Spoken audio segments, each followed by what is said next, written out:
The community center buzzed with tension, the air thick with unspoken grudges. Karen stood at the top of the short staircase, her phone raised like a weapon, capturing every strained movement of the man below. His name was Marcus, a veteran whose wheelchair sat abandoned at the base of the steps. Sweat beaded on his forehead as he dragged himself up, inch by agonizing inch, his arms trembling under the weight of his body. The crowd around them murmured, some shifting uncomfortably, others too stunned to speak. Karen's voice cut through the hum, sharp and unyielding. If you can't climb, you shouldn't be here. Accessibility isn't my problem. Marcus's jaw clenched, his eyes burning with a fire that hadn't dimmed since his days in combat. He'd lost his legs 2 years ago, shielding civilians from a blast in a war zone. The scars on his body told a story of sacrifice, but Karen saw only a man struggling, a target for her latest viral video. She'd built a following on outrage, calling out fakers and freeloaders in her small town. To her, Marcus was just another story, another way to stoke division.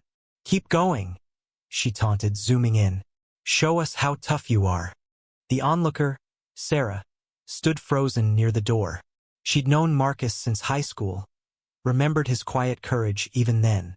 Now, watching him crawl while Karen mocked, her heart pounded with fury and shame. She wanted to scream, to knock the phone from Karen's hand, but fear of becoming the next target kept her silent. The room felt like a powder keg, every whisper and shuffle adding to the pressure. Marcus paused, his breath ragged, and looked up. "You don't know me," he said, voice low but steady. "You don't know what I've done." Karen laughed, a brittle sound that echoed off the walls. "Done? You're barely moving." The crowd shifted, some nodding in agreement, others turning away.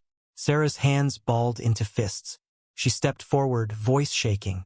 "Stop it, Karen. He's a hero. He saved lives." Karen's eyes narrowed, her phone still recording. "Hero? Looks like a burden to me."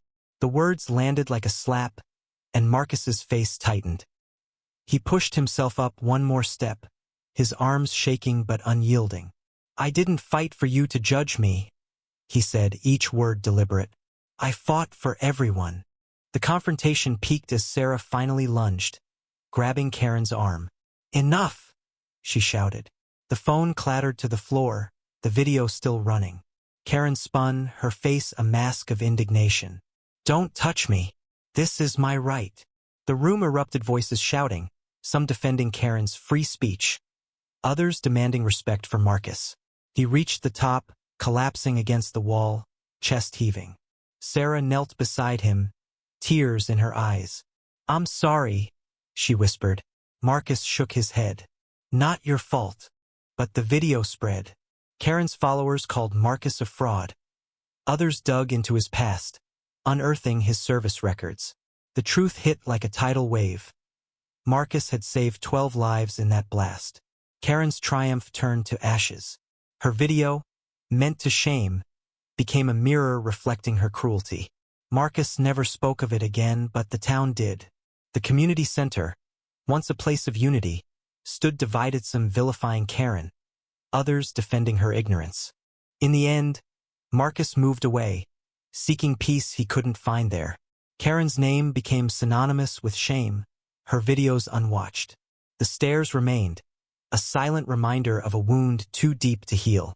What do you think, was Karen's ignorance excusable? Or should she have faced harsher consequences? How do we balance free speech with respect for others' sacrifices?